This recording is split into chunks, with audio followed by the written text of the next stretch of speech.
அன்பான நேயர்களே, காலை வணக்கம். மந்திரமாவது நீரு, மந்திரமாவது நீரு, வானவர் மேலது நீரு, சுந்தரமாவது நீரு, துதிக்கப்படுவதும் நீரு, தந்திரமாவது நீரு, சமயத்தில் உள்ளது நீரு, தந்திரமாவது நீரு, சமயத்தில் உள்ளது நீரு, செந்துவர் பாயுமை பங்கல் திருகாலவாயில் திருநீரே, வேதத்தில் உள்ளது நீரு, வெண்துயர் தீர்ப்பது நீரு, போதம் தருவது நீரு, உண்மை தவிர்ப்பது நீரு, சீதப்புடல்வேல் சூழ்ந்த திரு ஆலவாயான் திருநீரே. அன்பு சார்ந்த பெரியவர்களே, இன்று ஆனி மாதம் 9ஆம் நாள் திங்கட்கிழமை, சோமவாரம் என்று சொல்வது. திரையோதசி திதி 9 மணி 7 நிமிடம் காலை. பின்னாடி சதுர்த்தசி திதி வருது.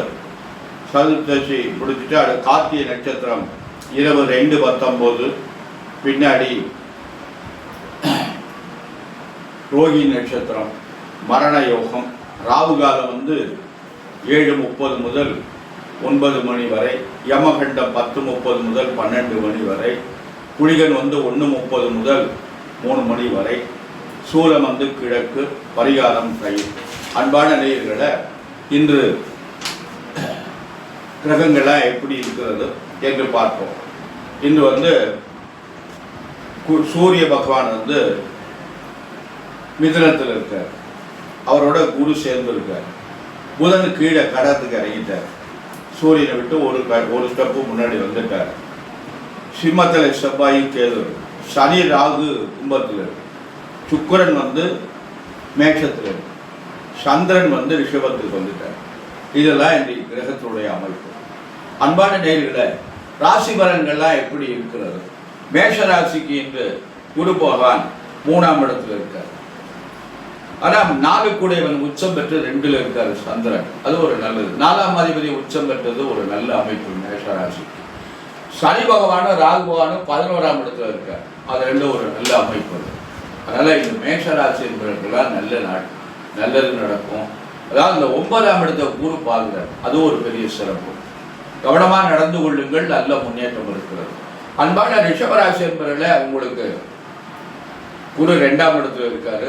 சனி பகவானும் ராகும் 10ஆம் இடத்துல தொழில் ஸ்தானத்தில் இருக்காங்க. அருமையான அமைப்பு வேண்டும். அதனால உங்களுக்கு நல்ல நாள் இருந்து. புதன் 2 கூட 3ஆம் இடத்துக்கு போயிட்டார்.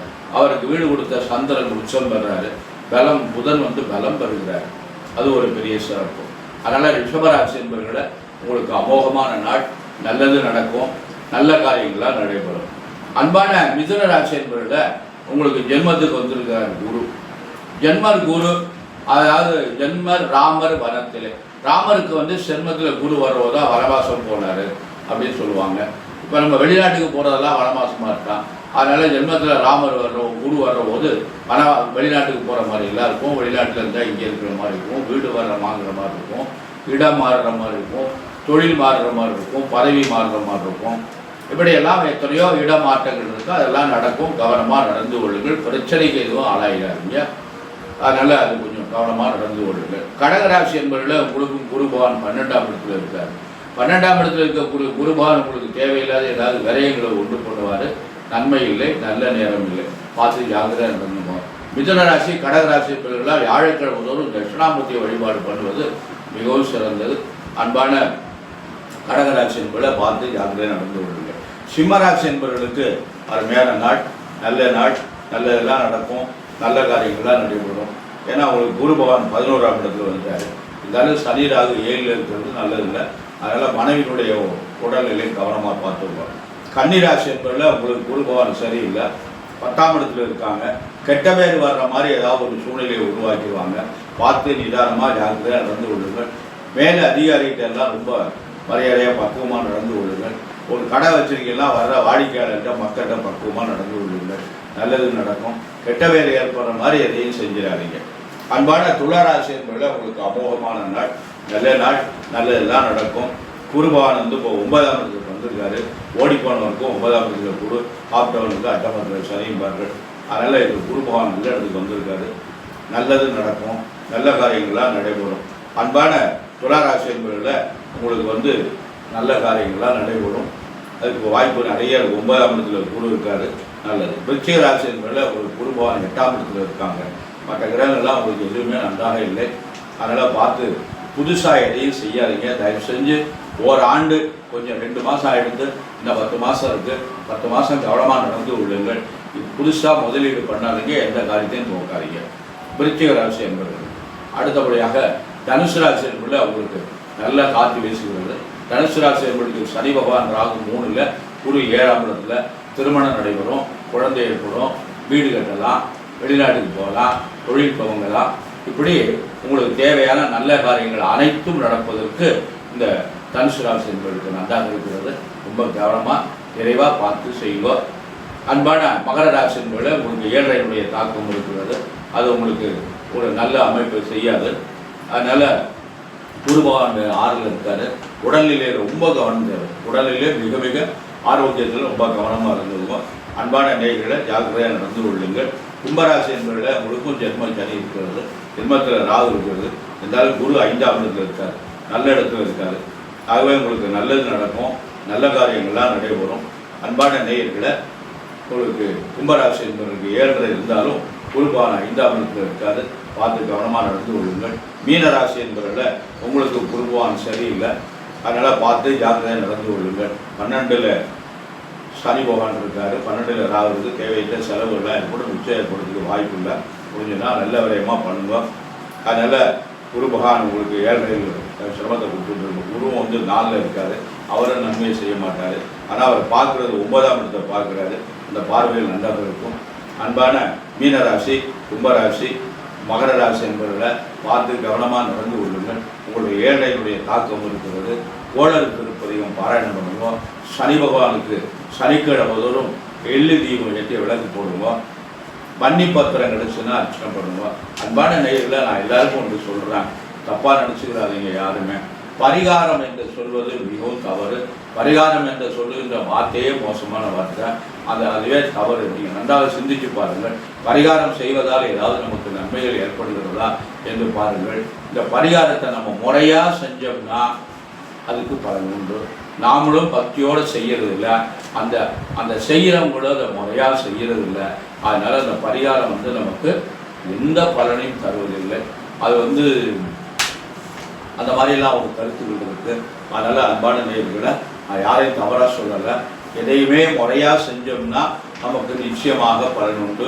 எவ்வளவு கட்டங்கள் வந்தாலும் மறைபோல் வந்தாலும் பறிபோல் நீங்கிவிடும் என்று சொல்வார்கள். அதனால் நம்ம முறையாக பக்தியாக நடந்து கொண்டபடியானால் நமக்கு நல்லதெல்லாம் நடக்கும். பரிகாரம் சொல்வதை விட பிரார்த்தனை பண்ணுவது நல்லது, ஜபம் பண்ணுவது நல்லது, பாராயணம் பண்ணுவது நல்லது, இறைவனுடைய நாமாவளியை நாம் நிறைய சொல்லுவது நல்லது. எவ்வளவுக்கு எவ்வளவு இந்த இறைவனுடைய நாமாவளியை நாம் சொல்கிறோமோ அவ்வளவுக்கு கூட நமக்கு நல்லதெல்லாம் நடக்கும். அன்பான நேயர்களை நமக்கு பக்தி தான் ரொம்ப முக்கியம், இறைவனுடைய நாமாவளி தான் நமக்கு முக்கியம். அதனால் அன்பான நேயர்களை நம்ம வந்து கட்டங்கள் இருக்கத்தான் செய்யுது. இந்த கட்டத்துக்கு இடையில் நம்ம எவ்வளவு கூட நம்ம இறைவனுடைய நாமாவளியை நாம் சொல்கிறோமோ அந்த அளவுக்கு நமக்கு நன்மை ஏற்படும். அன்பான நேயர்களை நல்லது நடக்கும். நமக்கு வந்து இறைவனுடைய நாமாவளியை பாராயணம் பண்ணுவோம். அதனால் 7ரை சனி இருக்கிறது, அட்டம சனி இருக்கிறது அப்படின்னு சொல்லிகிட்டே இருக்காதிங்க. உயர்ந்தால் மனிதனால் முடியாதது ஏதும் இல்லை. எந்த இடத்துக்கும் போக முடியும் மனிதனால். அதனால் இப்போல்லாம் போயிட்டு இருக்காங்க, பெண்கள் கூட போகிறாங்க. அப்படின்லாம் ஒரு பெரிய அமைப்பு இருக்குது. அதனால் அன்பான நேயர்களை முயற்சி செய்யுங்கள், நிகழ்ச்சி அடையலாம். முயன்றால் நல்ல ஒரு முன்னேற்றம் இருக்கும். அதனால் நம்ம 7ரை சனி இருக்கவங்கலாம் இந்த கோளறு திருப்பதியத்தை பாராயணம் பண்ணுவோம். அந்த கோளறு திருப்பதியத்தை மாதிரி ஒரு பெரிய மருந்து உலகத்தில் எதுவுமே கிடையாது. அதனால் எப்பேற்பட்ட கஷ்டங்களை நிவர்த்தி பண்ணி நம்மளாம் நலமுடன் வாழணும், பல்லாண்டு வாழணும், நிறைந்த ஆயுளோடு எல்லாரும் இருக்கணும். நமக்கு அந்த இறைவனுடைய நாமாவளி தான் நமக்கு ரொம்ப நல்லது.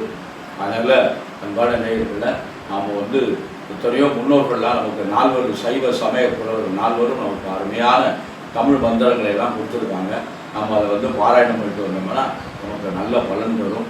எல்லோரும் நலமுடன் வாழணும், எல்லாம் உள்ள எம்பெருமான் நம்ம அனைவரையும் நலமுடன் வைக்கணும் என்று சொல்லி எல்லாம் உள்ள எம்பெருமான் சர்வேஸ்வரனையும் வள்ளல் பெருமான் வள்ளில் முருகப்பெருமானை பிரார்த்தனை செய்து நிறைவு செய்கிறேன். நன்றி, வணக்கம்.